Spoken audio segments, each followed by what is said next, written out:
Estamos poniendo la mañana en camino, estamos en el 98.7. Ya vamos a retomar nuestra transmisión a través de nuestro canal YouTube. Así que les pedimos que, como siempre, se suscriban al mismo. Y ya vamos a recibir a Mariano Arana. Pero antes, déjenme dar cuenta de que estamos escuchando a Luciano Pavarotti. Habida cuenta que hoy se cumplen 86 años de su nacimiento. Él murió ya hace unos cuantos años, en el 2007. Y está con nosotros Mariano Arana para hablar de Papeles Dispersos, Arte, Patrimonio y Sociedad, el libro que será presentado el jueves en el Museo de Artes Visuales del Parque Rodó. Pero antes de ello, Mariano, buen día y bienvenido. Muchas gracias. Quiero que me cuentes, porque hoy estás acá y casualmente es el cumpleaños de Pavarotti. ¿Cómo fue aquel desencuentro con Pavarotti el día que cantó en el Estadio Centenario? Cantaba muy bien, pero era bastante peculiar, vamos a decir la verdad. Porque se empezó a cantar y pensó que lo estaban abucheando a él. Claro. Porque empezaron gritos, porque se ve que sobrevendieron el estadio. Y la gente protestaba porque había pagado seguramente caro. Y resulta que no tenían dónde sentarse. Y él pensó que era contra él. Ay, Dios mío. Cretinos, ¿no? Ay, la famosa frase. Pero por favor. Y ahí está. Bueno, yo estaba como intendente, si mal no recuerdo. Sí. Ahí estaba el presidente de la República con su señora. Julio Sanguinetti. Claro. Y ahí fuimos a verlo, a la tienda, que me hizo acordar aquellas películas, yo qué sé, de aquellas películas de Cecil B. DeMille, con millones de espejos, de alfombras, de mesas, yo qué sé, de frutas, una cosa. Y estaba hecho un demonio. Porque él salió al escenario y se fue del escenario. Él volvió a su camarín, ¿no? Tienda, eso, lo que fuera. No me acuerdo bien si... Sí, estaba indignado pensando que era contra él. Claro. Hubo que explicarle con dificultad. Con dificultad que no es contra él, sino con la gente que se había comportado como la mona. ¿Qué culpa tendría la pobre mona, ¿no? Que cuando le decimos tantas veces. Pero que, en fin, bueno, no sé si se la creyó, no se la Pero creyó. ustedes fueron a convencerle para que... Y algo así como para que entendiera que aquello no era contra él. Si se convenció o no se convenció, no estoy muy seguro. Y en eso estuvieron Sanguinetti y vos. Y con la señora también. Ajá, con Marta. Claro, que yo la conocía porque estábamos todos en la Comisión de Patrimonio. Dice, es una persona que hizo el IPA en materia de historia, ¿no? Sí, claro. Y también escribió algunas cosas justamente sobre Ciudad Vieja.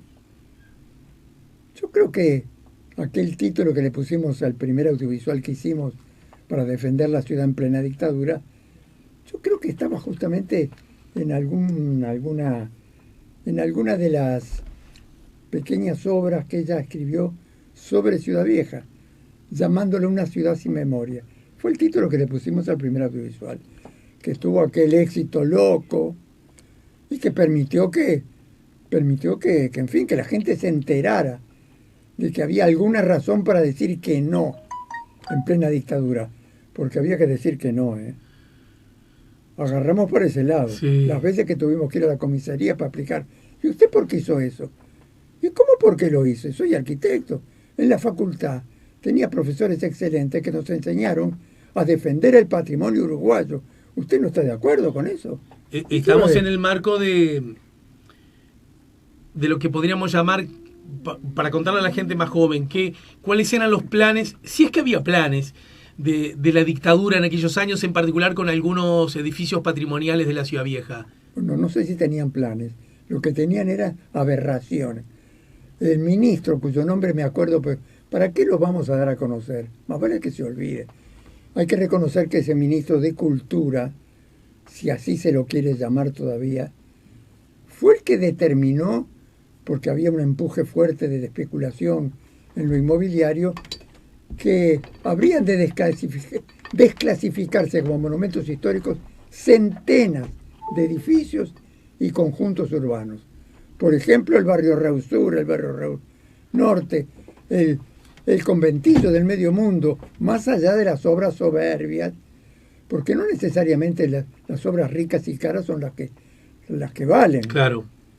Yo recuerdo que cuando se hizo acá, creo que por única vez, una reunión internacional, debió ser por allá por el 50 y poco, yo ya estaba en la facultad, y recuerdo que la reunión que se hizo para esa reunión internacional de todo lo que tenía que ver con la UNESCO, ¿dónde se hizo?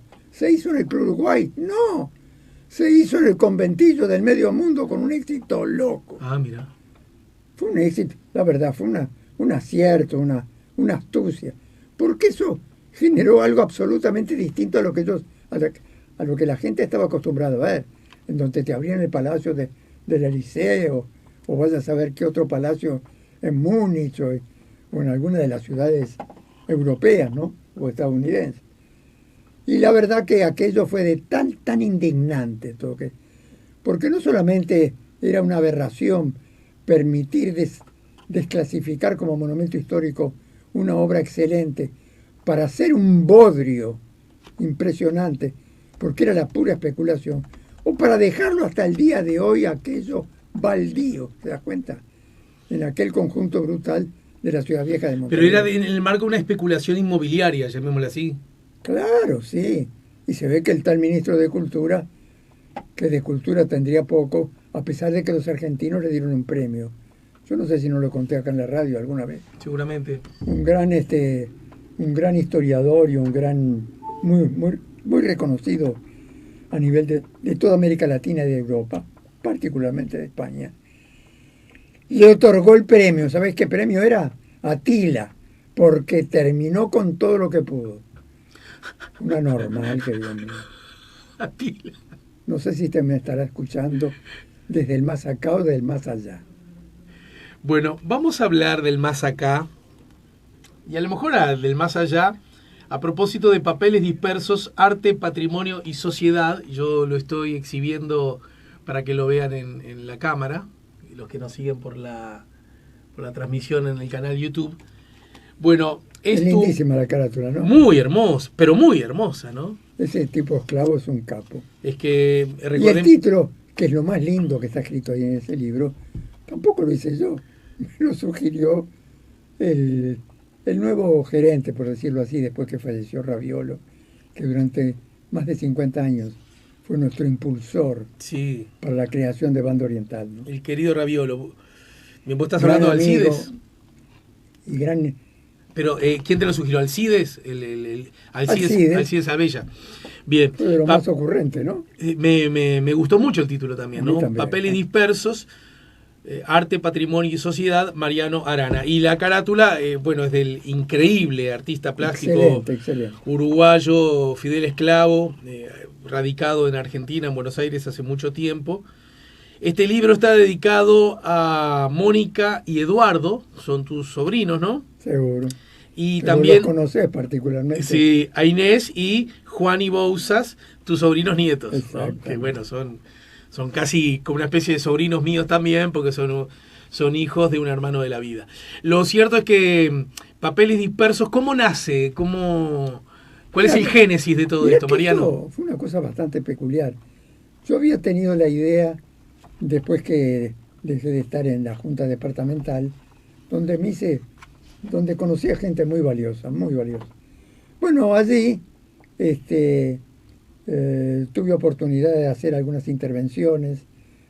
Cada tanto teníamos 20 minutos para exponer sobre algún tema que entendiéramos de interés general. Y había pensado en ofrecerle, como le ofrecí al decano de la Facultad de Arquitectura, si tenía interés o creía que la selección de algunos escritos o algunas conferencias que había dado en los últimos años podían ser de interés de la enseñanza. Uh-huh. Se lo di a leer a un gran amigo, que no sé si vos lo conocés, la verdad, Andrés Mazzini, gran amigo, un tipo de laburo, que nos acompañó en toda aquella campaña para defender la Ciudad Vieja, con otros 15 o 20 personas, y entre esas personas que tanto nos defendieron, estaba nada menos que, bueno, Craboto hijo, un gran docente y buen arquitecto, y nada menos que, por ejemplo, que el ingeniero Eladio Dieste. Un lujo haberlo conocido y haberlo tenido casi, diría, casi como amigo, por más de que había una diferencia de edades, pero una gloria para el Uruguay, y no sabés lo que me alegró haber conseguido con otro conjunto de personas que hayamos convencido a la UNESCO para que declararan la primera obra enteramente arquitectónica, como es la iglesia llamada de Atlántida. No de Atlántida el balneario, ¿no? Sí. Sino Atlántida por la proximidad a la vieja estación Atlántida Claro. del ferrocarril, ¿no? Sí, el Cristo Obrero. Cristo Obrero. Una obra brutal, realmente, emocionante. Bueno, toda esa gente maravillosa nos acompañó muchísimo, ¿no? Bien, y en ese contexto vos decís que le llevaste a la facultad escrito No que vos... este libro, porque empecé por Porque me estabas otro. contando el génesis de esto. Sí. Entonces, ese otro dije, no, pero esto yo creo que es más para la facultad. Y entonces se lo di a leer a Mazzini, como te dije, le pareció que estaba bien, y digo, ¿qué te parece entonces si lo vamos a llevar al decano? Y están considerándolo. Y me sugirieron incluso que lo ampliáramos con una especie de entrevista que me hicieron entre un colega que fue también decano de la Facultad de Arquitectura, Salvador Esqueloto, Claro. y una gran amiga que Y nos fue acompañó. director tuyo de la intendencia, ¿no? Fue director sobre todo cuando estuvimos en el Ministerio de Vivienda, ¿no? Ajá. Él fue un excelente director de vivienda, la verdad, que llevó también a gente vinculada a su carrera de arquitectura con ideas muy, muy potentes, muy convenientes para facilitar el acceso a la vivienda, aun aquellos que de pronto no tenían recursos suficientes como para poder acceder fácilmente a esa necesidad que está en principio defendida en la propia Constitución Nacional, ¿no? Así es.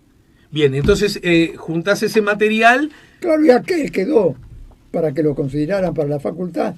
Y mientras tanto dije, pero yo creo que tenía una serie de escritos o algunas conferencias que han sido grabadas, que he dado no solamente en la Junta Departamental, sino también en el Museo de Historia del Arte de la propia Intendencia de Montevideo, Ajá. donde tuvimos un gran director, la verdad, que transformó ese museo, que lo consideramos hoy una riqueza complementaria para todo lo que tiene que ver con la cultura a nivel nacional y a nivel internacional.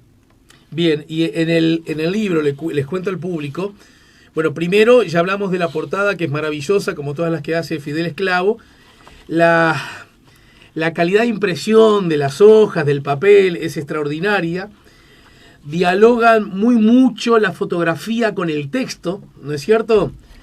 Hay allí además una... Sí, hay casi te diría que hay como una especie de equilibrio entre las láminas y un laburo brutal para tratar de conseguir como corresponde, que es lo que se exige hoy y antes no se exigía, que es quién sacó la fotografía. Claro, la firma de la fotografía, ¿no? En el caso que se conozcan, ¿eh? Por supuesto. Mirá que hay algunas cosas que desgraciadamente no se consignaron en el momento que salieron por primera vez reproducidas. Dice en el prólogo del libro, dice tu colega Neri González, Gran valor, ¿eh? dice, con esos referentes fermentales y con muchos otros que se fueron sumando en un periplo que se proyectaría a escala internacional, fue Arana asumiendo una docencia multiforme que no eludió los cauces públicos. Cabe insistir en el rescate de uno de sus principales aportes, el respeto a la opinión ajena. la búsqueda de posibles consensos entre posiciones encontradas. De ello fui testigo en tiempos de cierta discordia entre la Intendencia y la Comisión de Patrimonio por intervenciones en áreas de competencia compartida. Y además la confianza en que la interacción ciudadana y los procedimientos de gestión en una estructura consolidada de una convivencia democrática abren camino a un mejor futuro. Tres patas del taburete, ¿verdad? Respeto a la opinión ajena, la búsqueda de consensos y además la confianza de la interacción ciudadana en una estructura consolidada para la convivencia democrática. Si yo leo esto, puedo decir que esta es una especie de consigna, de manifiesto a propósito de la convivencia y del proceso civilizatorio de la humanidad. De eso se trata en el fondo, ¿no? Más allá de la generosidad de él y lo bien que escribe, ¿no? Obviamente cuando me entregó ese material le agradecí muchísimo, hasta me pareció con cierto exceso de bonomía, que me alentó justamente para tratar de cuidar la confección de este libro y la selección de sus láminas. Uno hubiera deseado también que, claro, que todas las láminas fueran de mayor. Por ejemplo, estás mirando una con un edificio que yo lo admiro. ¿El del BPS? Del BPS. Que desgraciadamente no lo cuidan como se debe. Aprovecho a decir un palo. Porque ese edificio que fue ganado por concurso por dos docentes, Mario Paisé Reyes, un excelente docente que lo tuve incluso en preparatorio, y uno de sus discípulos, también buen arquitecto, ambos fallecidos. Chape, la verdad. ¿Cómo es posible que le pongan un atorrantismo de una parece un para que entren los autos? Jamás necesitó una garita hecha en aluminio, una obra que está integralmente hecha en ladrillo visto, particularmente bien seleccionado. Parece mentira, ¿no?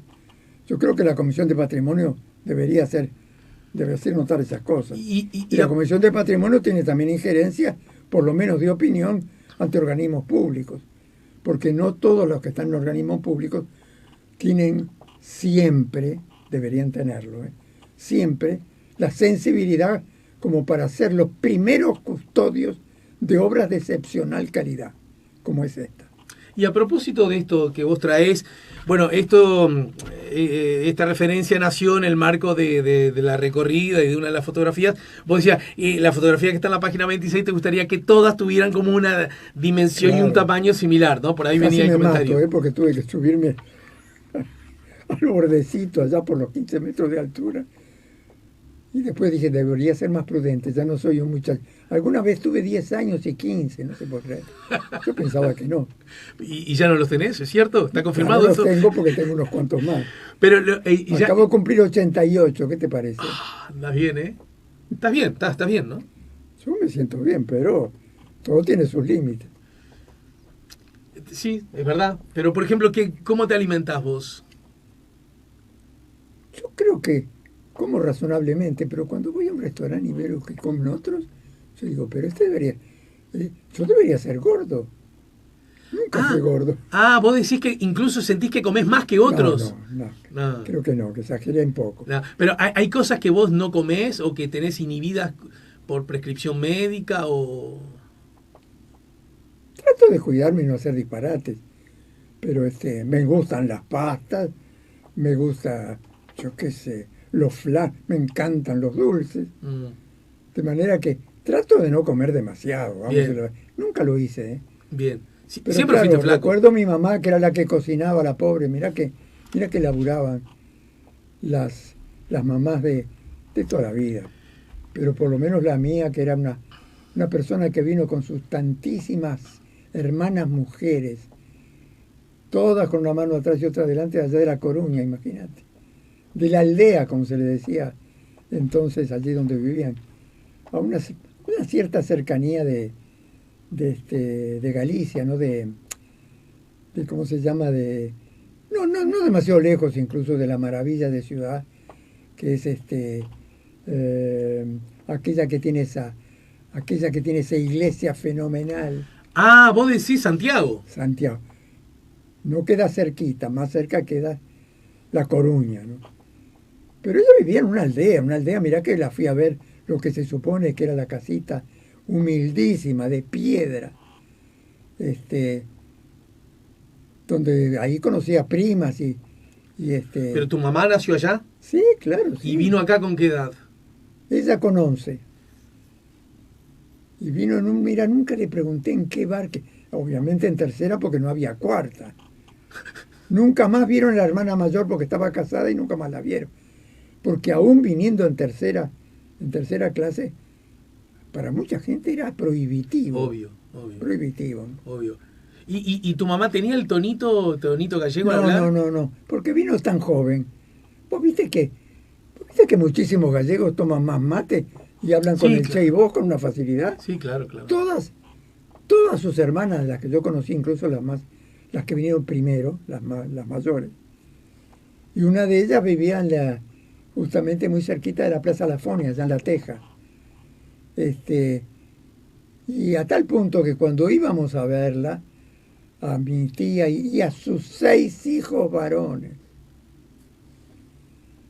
vos sabés que yo veía venir con esos disparates que uno dice, cuando vas en tranvía, te ves venir el edificio, en realidad era el tranvía Sí, claro, que iba claro. hacia el edificio. Veía un edificio que me encantaba. Yo fui un maniático ya desde niño, te aviso. Porque ese edificio que se terminó, después lo supe en 1940, yo nací en el 33, a más tardar yo tenía entre 6 y 7 años, me encantaba ese edificio. Lo que son las cosas, porque un buen día, yendo a ver un edificio grande, muy lindo, que de una gran casona como las que están por allá, cercanas al Prado, a Capurro y a Paso Molino, yo veía ese edificio y un buen día fui a ver a una de esas grandes casonas que la compró el Ejército de Salvación y habían hecho un colega, muy buen arquitecto, una serie de casitas para gente con ciertas capacidades, para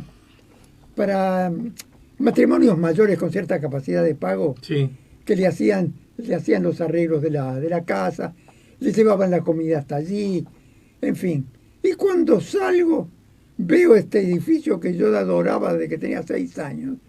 Veo que en el último piso decía, se vende, y el número del teléfono. A la mañana siguiente, creo que a las 9:30, ya estaba tocando el timbre y ahí mismo arreglé con la mujer. Yo dije, pero desde allá arriba debe haber una vista soberbia, como efectivamente la hay.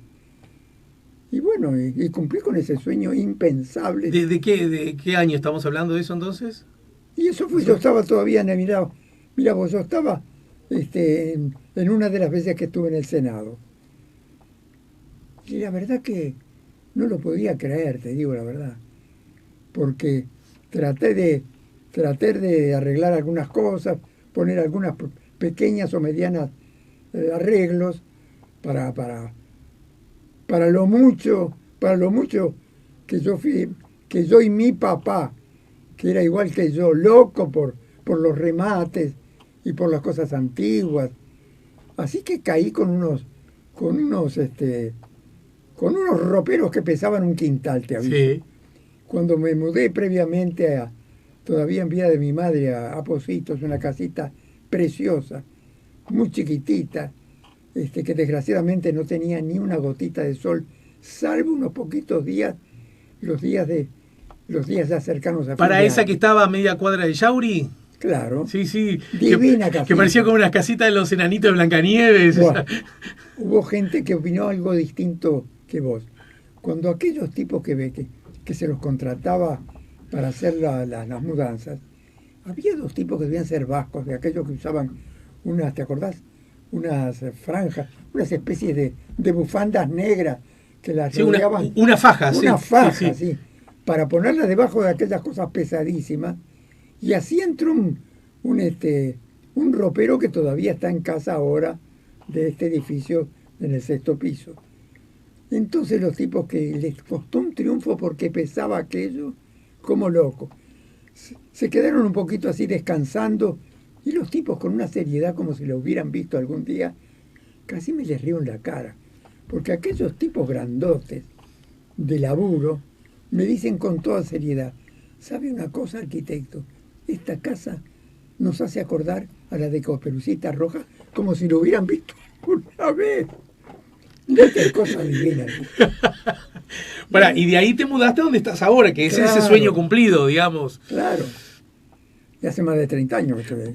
Para un poquito porque igual les quiero contar a todos que la presentación del libro va a ser el próximo jueves a las 6:30 de la tarde. Yo tengo la alegría, el honor, lo dije más temprano, de ser convocado para charlar contigo en el marco de esta presentación. Yo te levanto centro y vos entras a cabecear, obviamente, pero una cosa que quiero contarles al público, a los oyentes en general, a propósito de cómo arrancó esta charla, que vos hablaste de ciertos escritos que tenías y lo asociaste con la Facultad de Arquitectura. Pero ni por asomo es un libro para académicos ni académico, ¿verdad? Es un libro que me parece que dialoga bien con el público en general, ¿no? Yo estoy seguro, por eso se lo dediqué fundamentalmente a mis sobrinos y a los hijos de Claro, mis sobrinos. los que vienen. Sí. Porque pienso que les sirve más a ellos. Fíjate que, por ejemplo, se me ocurrió, entre las cosas que allí se incluyen, que son variadas, no tienen un único relato. Hay 13, si mal no recuerdo, capitulitos, ¿no? 13. De distinto volumen también. Pero eso sí, con bastantes láminas para ilustrar a aquellos que no necesariamente conocen o conocieron, o de pronto los invita a conocer, a pinturas que están en ámbitos públicos, a esculturas, a arquitecturas de las que uno valora, y que en fin, que de alguna manera puede ser que le interesen a mucha gente que de pronto no han pensado nunca en por qué algo tiene un valor o por qué aquello otro es deleznable. Bien. Y yo creo que eso, yo, por ejemplo, pensé mucho en mis sobrinos nietos cuando se me ocurrió pensar. Y cuando yo hice esta intervención en la Junta Departamental, hablando, por ejemplo, de aquella barbaridad, aquel senador que fue un hombre odiado y temido por las propias autoridades legítimas de Estados Unidos, aquel McCarthy, que fue un ser abominable, absolutamente intolerante, que les costó un triunfo sacárselo de encima. Sí. Esta gente no tiene idea de que existieron. Y es bueno que la gente sepa que semejante país que apostó a la democracia desde tantísimo tiempo atrás, ¿cómo es posible que le resultó tan difícil sacarse de encima a semejante monstruo? Monstruo que obligaba a que la gente, cuando se le ocurría que tenía tendencias comunistas, era la persona que tenía que demostrar que no lo era. Al revés, la carga de la prueba. La carga de la prueba, pero una cosa de loco. Pero eso existió. ¿Cómo no pensar también en que... Mariano, existió y no tanto tiempo atrás, ¿eh? Pero no, claro. Pero basta que pasen 40 años para que un muchacho que no era ni lejanamente, para muchachos que tienen hoy la mitad de esos años, para que por lo menos se enteren que barbaries de esa naturaleza siguen existiendo, pero existieron incluso en países que apostaron por la democracia desde el propio origen de su existencia, ¿verdad? ¿Cómo no pensar entonces también de que valía la pena, tomar las palabras, más allá de algunas variantes pequeñas, de las decisiones que a nivel internacional se adoptaron, a nivel público e institucional, para declarar un decenio de apoyo a los afrodescendientes? Porque todos nosotros vimos desde niños, porque lo veíamos en el carnaval, pero yo lo veía yendo a visitar a algunas de las tías que vivían en el barrio sur o en Palermo, que yo vi vi aquellas maravillas conocí el conventillo del Medio Mundo y conocí el barrio Reus Sur y el barrio Reus Norte. Sí. Unos que estaban alojando mayoritariamente a la población negra y otros que estaban alojando fundamentalmente y mayoritariamente a la población pobre que venía de Europa empujada por el nazismo, ese horror que también a los muchachos jóvenes tenés que explicar en qué consistió aquella locura que vivió Europa y que vivió Alemania. Mirá que muchísima gente alemana que no necesariamente se dio cuenta de lo que era Hitler.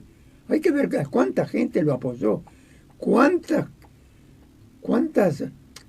comercios incluso fueron declarados, ¿cómo se llama?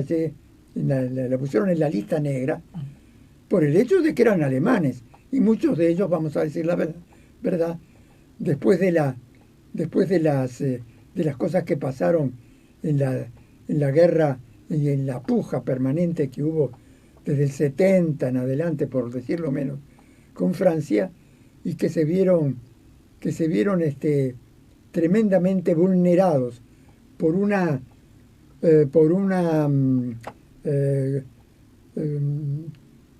por las condiciones absolutamente impositivas que les exigieron los países aliados, y en particular Francia, porque los dejó sin posibilidad de recuperación. Claro. Había un empuje que solamente cuando percibieron, hubo gente judía que incluso no quería creer en las barbaries hasta que se comprobó plenamente las locuras que aquel hombre y sus seguidores fueron capaces de hacer, ¿no? Contra la humanidad en pleno, ¿no? Bueno, yo les cuento a todos que Arte, Patrimonio y Sociedad, Papeles Dispersos, así se llama este libro de Mariano Arana, será presentado el próximo jueves a las 6:30. Tengo algunos mensajes del público. Pedro se adelanta una pregunta, no nos queda tanto tiempo, Mariano, pero se adelanta una pregunta a propósito de una referencia que hiciste recién y que dialoga bien, hablando del edificio del Banco de Previsión Social, que dialoga bien con una noticia de semanas atrás. ¿Qué opina de los murales de personajes relevantes que se vienen haciendo en varios muros de la ciudad y a algunos les molesta tanto? Alude en general a la reacción de algunos de tus colegas con relación a lo hecho en el IPA. ¿Qué opinión tienes? Yo aplaudo porque hay pintores populares, ya lo dijimos en otra oportunidad, en un libro que yo no escribí, sino simplemente vos hiciste alguna reseña acá mismo. Sí, acá conversamos en el libro, claro, y después me invitaron a la presentación allá en el edificio Esteves, que estuvimos juntos, ¿te acuerdas? Claro, cómo no. A propósito de ese libro. Yo aplaudí muchísimo a los pintores populares, que los hay excelentes. Pero ojo, los pintores populares los aplaudo, pero siempre que para hacer un mural de esas calidades no se elijan sitios que terminan desfigurando la arquitectura de sostén, que puede ser tan valiosa o más que los propios murales. Fíjense lo que es el IPA. El IPA es una vergüenza como lo tienen. Yo creo que la culpa la tienen los docentes, ¿eh? Ajá. Si hay alguien que me está escuchando, yo lo digo habitualmente, lo dije en el propio IPA cuando me invitaron a hablar sobre... Cuando hablas de la vergüenza, va más allá del retrato ese que hizo Galino a pedido del Codicen, excelente retrato, pero por favor, es mejor hacerlo en un edificio que no tenga las calidades arquitectónicas que ha tenido un edificio de una gente que fue pionera para la arquitectura de la modernidad y que fue tan arquitectura de la modernidad uruguaya que ha sido, yo creo que lo digo en algún momento del libro, mira, ya ni me acuerdo bien en cuál de los artículos, pero que ha sido valorada desde el exterior por gente que viene del resto de América Latina y de la propia Europa, ¿eh? Porque tuvimos una modernidad envidiable. Pero hombre, para hacer un buen... Si lo que se quiere hacer es un mensaje, hagamos como lo que me dijeron algunos de los muchachos que van a viajar, como a mí me tocó también, por Europa, como grupos de estudios. Y mira que habrá gente que de pronto va y es media dormilona en los grupos de viaje. Uh-huh. Pero a mí me tocó ir como estudiante y no sabés lo que aprendí. Y después me eligieron como docente y no sabés lo que traté de que aprendieran quienes iban bajo mis órdenes, no digo, pero sí mi tutela. Y como las 2 veces fuimos por barco, 1 horita del barco, que nos divertíamos mucho también, te aviso, porque ir con un grupo de 30 o 30 y pico de personas, uno se sentía a gusto, la verdad.